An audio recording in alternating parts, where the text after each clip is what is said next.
កូនចង់ប្រព័ន្ធចង់ប្រព័ន្ធចង់ប្រព័ន្ធពេលនេះចង់បានប្រព័ន្ធមេណាកុំប្រកែកណាមេតារៀបការអើយកុំប្រម្ដងតើបំណងម៉ែយ៉ាងណាសូមរ៉ែរាប់នឹងកូនផងទៅព្រោះកូននឹងស្រស់ស្រីពើស្រឡាញ់គ្នាយូរណាស់ហើយសូមម៉ែកុំនៅឯអងឯណានាំអោយខាត់អវេលាចាប់ចូលដណ្ដឹងពុំងារមកធ្វើជាភរិយារបស់កូនពើប្រុសម៉ែទៅណាបើសិនជាម៉ែមិនព្រមទេកូនតែចោលសូនមិនខានព្រោះកូនបារម្ភពីករិយានខ្លាចគេចូលស្ដីជីវ៉ាស្រុកយើងសពថ្ងៃនេះណាគេរៀបការគ្រប់គ្នាបើសិនជាម៉ែមិនប្រញាប់ទេកូនបារម្ភកូនបារម្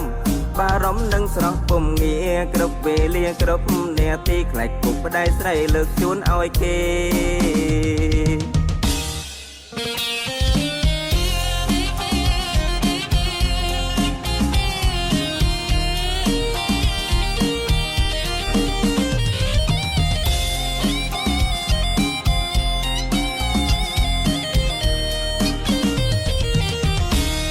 ម៉ែអើយកូនចង់ប្រព័ន្ធចង់ប្រព័ន្ធចង់ប្រព័ន្ធពេលនេះចង់បានប្រព័ន្ធមេណាកុំប្រកែកណាមេតា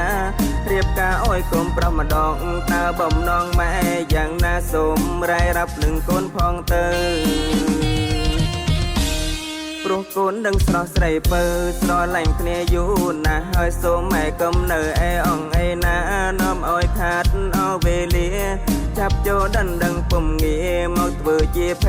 រិយារបស់កូនពើប្រុសម៉ែទៅណាបើសិនជាម៉ែមិនព្រមទេកូនតែចោលសូនមិនខានព្រោះកូនបារម្ភពីករិយានខ្លាចគេចូលស្ដីជីវ៉ាស្រុកយើងសពថ្ងៃនេះណាគេរៀបការគ្រប់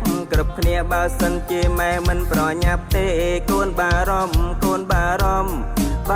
នឹងស្រស់ពុំងារគ្រប់វេលាគ្រប់នាទីខ្លាចពុកប្តីស្រីលើកជូនឲ្យគេ